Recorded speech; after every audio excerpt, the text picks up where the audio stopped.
Hello friends, let us discuss today with a very good, very important topic of C programming language, that is functions.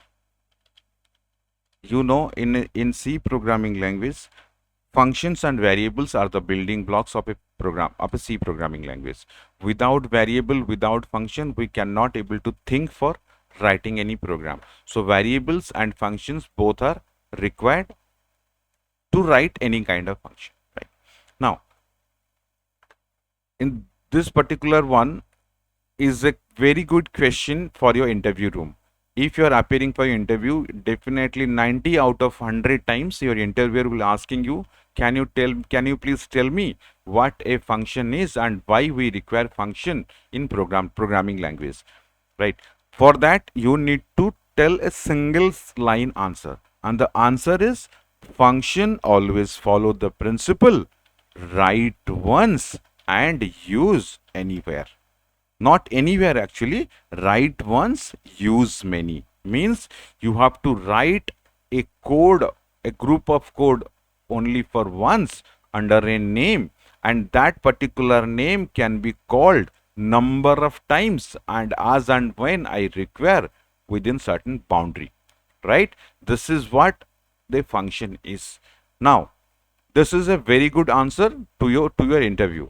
The next question definitely he is going to ask, can you tell me how we can able to create a function, how are we able to call a function? Right. To answer these questions, let us go depth into these functions. Right.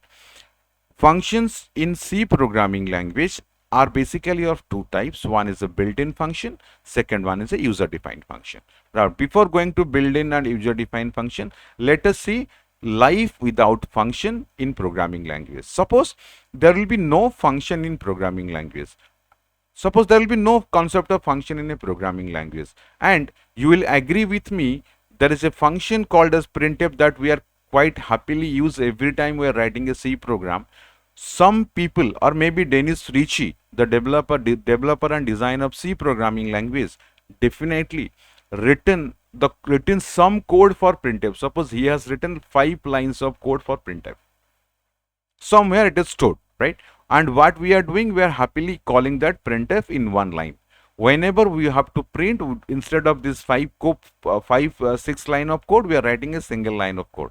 Don't you think if there will be no function, every time we require to print that statement, we have to write 5 number of codes? So in a program, if I have to use 10 printing statement, then 50 lines of code will be there. But since there is function, we are writing only 4 lines. So don't you think the major advantage of using a function is to reduce the length of the code? This is the first advantage we have, right? Second advantage, if we are writing function in a program, the readability of the program increases. You will say, sir, wow, how you can say that the readability will be increases? Say for example, there will be a complex program. You have assigned a program to do. What you have done, you have now broken that program into small sub programs. Now each sub program will be treated as a function. This is a function, this is a function, and this is a function. Finally, in main function, we are simply calling all these functions. Suppose this is function 1, this is function 2, and this is function 3. Don't worry how to create, how to call, don't worry about that. Just understand what exactly a function is, the advantage of the function, then we'll go through. Don't worry. Now, and what we are discussing by using a function, how the readability become increases. Now, suppose the first function works fine. What I find in the second function, the calculation is wrong because we are not able to get the correct output. So instead of searching for the entire code, directly I can go to the function and debug it and fix the error and happily compile the program once again.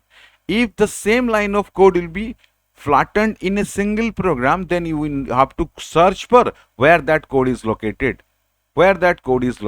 So functions not only reduces the length of the code, but also enhances the readability of the code, right? These are two major advantages of function, right? There are lots of other advantages, but these two are very, very vital. These two are very important features and important advantages of using a function, right? And in C programming language, functions are basically of two types. There are some functions, as we are discussing, built-in functions. There are functions called as user-defined function. Built-in functions are already there in the C library. And who has designed it? The developer is designed it for us. We need to enjoy all the functions which are there inside library to create our own requirement. Now, there may be times when I am not satisfied with all the library functions that is there in C library. I might require some new things out of the C library. Say for example, my teacher says or one of my colleagues says, please, why don't you create a function which will calculate factorial of any number, which is not there in library. So what you can do, you can go on writing a function for factorial. Then you said, brother, I have written that code. Now you can happily call this code any number of time at any point within that environment, right? So this is where there might be chance we should go for a user defined function, right? When we should go for library function, if the requirement I do have to solve this requirement, we have a function in the library, we can go for using this library function. If that particular functionality is not resolved by the function which is there in the C library, I have to go for a user defined library. For user defined library, programmer has to write some code, but here the codes are already written, right? Now let us understand the architecture of built-in function. See, to understand the architecture of built-in function, we need to understand few things like built-in functions. All the related built-in functions are grouped together into a container. Like, let's say all the functions which can give me mathematical solution are grouped together inside one file called as a header file, right? Now, within this header file, what I can find all the mathematical functions here. Similarly, the functions which are help me to manipulating all the string kind of thing, like to finding out the string length, to finding out the string reverse, to finding out the string copy, to concatenate two strings. Now, these are some of the functionality of string. We can find all these related function together into a group called as string.h. Now string.h, math.h, all these are one word container which will contain all the related predefined functions. Now these are called as header file. Remember, built-in functions are grouped together into a particular group, and that group having extension num.h is called as a header file. That is point number 1, right? Now the conclusion is all header file will contain all the related library functions. Number 1. Number 2, where these are located? Remember, in Turbo C environment, the header files are located inside a directory called as include directory. Number 2. Number 3, at some point of time, if I want to use any function of any specific header file, what we need to do, we need to include that header file in my program so that I can use the function. Without include, if by chance I am using this particular function, definitely I am not going to get the desired output. The output could be completely different as I'm expected. I think all these things will be very clear to you as if now, right? Now, let us name one or two functions. Let us understand how to include that one. Suppose I want to find out the length of a string. So for that, there is a header file called as string.h. Right? So what we need to do, we need to include this string.h in my program, C program. So I'm writing like void main. I'm writing like there is a function called as to find out the stringlet, there is a function called as strlen. Within that, it will take a string and it will give you the output. Remember, this function is there in the header file called as string.h.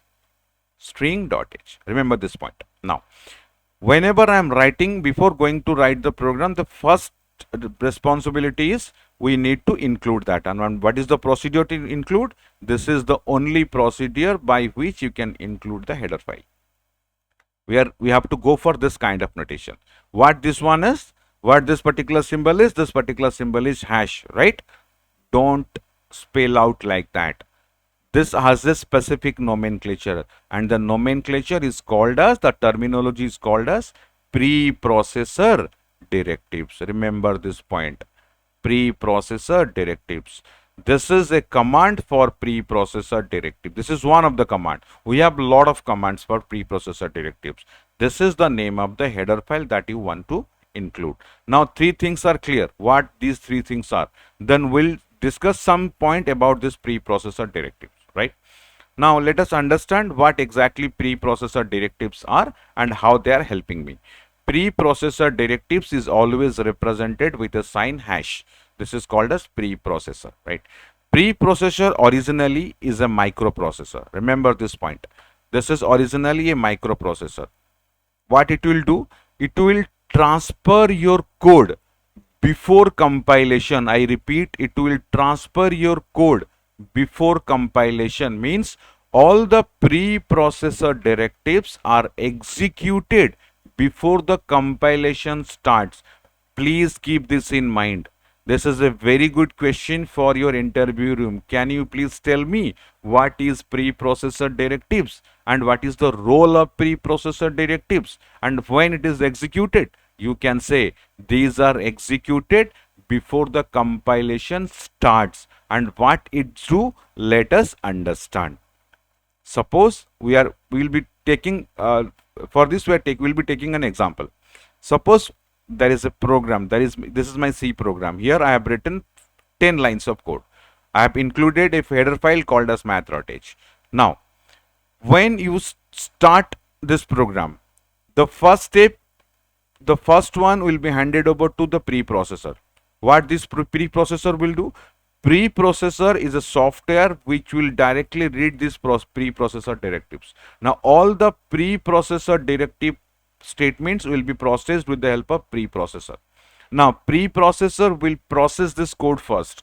It will now create a new code where the code of the header files are present. That is the first point. Once all the codes are done, then it will accommodate your programming code into that particular code. Now, this one will be compiled further. After compilation, it will be linking to your library with a software called as linker. Finally, .exe file will be generated. This is the scenario how your C program basically executed. I repeat the steps one more time, but quickly. Once you start finishing your C program, you start compiling. Before the compilation, preprocessor will read the preprocessor directives and it will create a new code file where the code of all the header files will be present before compilation.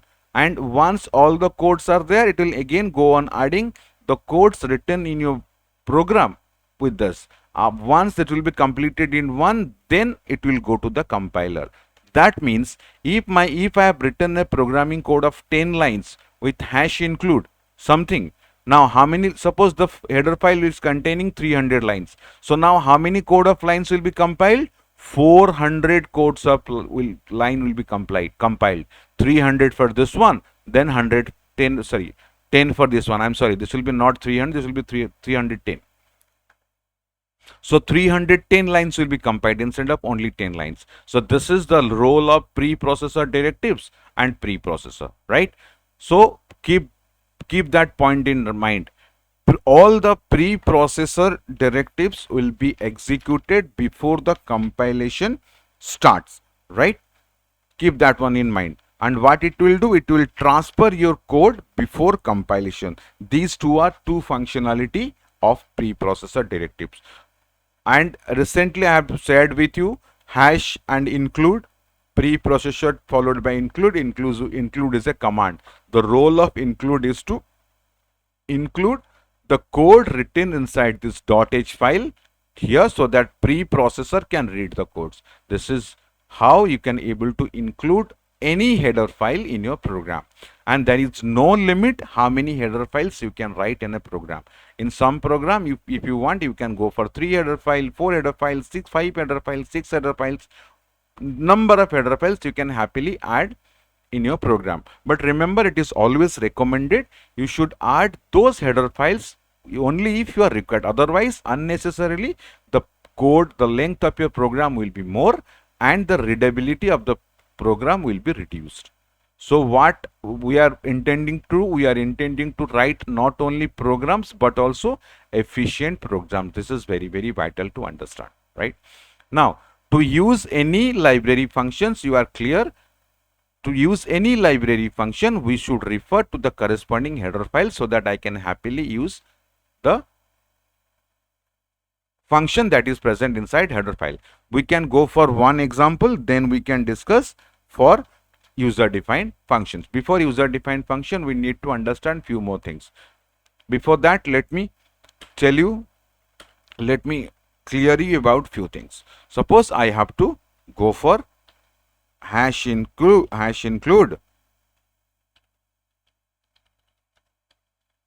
string.h, right? What I want to do, I want to calculate the length of a string, right? So let me take as character, or let me take as integer len. I'll take one integer variable. I'm writing length equals to, let's say, strlen. There is a function called as strlen. Within strlen, I can happily pass anything. Suppose I'm passing something like maybe anything. I can go. I'm going for Srikanth. I'm going for Srikanth. Right. Once I'll try to add that one. Give me a point. Give me some time to write. That will be printf. Let me write printf followed by %d and len. Now let's see what I'm going to get. Happily, I'm going to get the length of, previously there was something, so that my output is coming with 0. Now the length is 7, right? So I have included 7. I have included here 7 characters. Now this strlen belongs to string.h. So whenever I want to add this function, I want to use this function, I have to call this function. And how many times I can use this? I can use this as many times as I can. So write once, it is written once inside string.h, but I can happily call this one as many times as I require. This is the only thing you should know to call any predefined function which is there in C programming language, right? And in that context, what you need to understand, which header file contains what kind of function, right? Accordingly, you have to use those functions in your program. Let us discuss few things about that. Suppose I'll talk about math.h. Inside math.h, we'll find some functions like abs, absolute. We can find some functions like sqrt, square root. We are finding some functions like sine of 90. Remember, sine 90, it is not like sine 90 theta. It is not calculating in theta. It is always calculating in terms of radian, not in terms of degree, right? So make sure sine 90 means it is always give you the answer in radians. Next, similarly, there will be cos, there will be tan. If I want to calculate the power, there is a function called as power, POW followed by a comma b, and have what it will give you? It will give you the output like a raised to the power p. So if I write power of 2 comma 3, the answer I'll happily get as 8. So these are few functions which are present inside math.h. Similarly, you can go for string.h, we have lot of functions. You can go for stdio.h, we have lot of functions, right? So similarly, you need to find out all the functions, all the predefined function belongs to which header file, so that we can use that header file and we can happily use all these functions, right? I think up to this you all are clear. You can now happily use all these functions which are there in the C library without going for recreating it. I think up to this you all are clear, right? One thing, one point you should aware about this particular functionality or particular function. The most important part of including any header file is hash. Include is only a command which will help me to add the content of the header file into the preprocessor, but the major responsibility is of this one. This is what called as preprocessor directives. What exactly, why the term directives is there? It will redirect the content to the preprocessor. What exactly preprocessor is? Preprocessor is a microprocessor which will transfer your code before compilation. We have also discussed about this point, right? Now I think up to this you might be clear how we can able to add the built-in functionality of C programming language into my program, right? Okay, please carry on with this. In maybe in the next video we'll look deep into user defined function, which is very vital for all of you. Thank you for watching.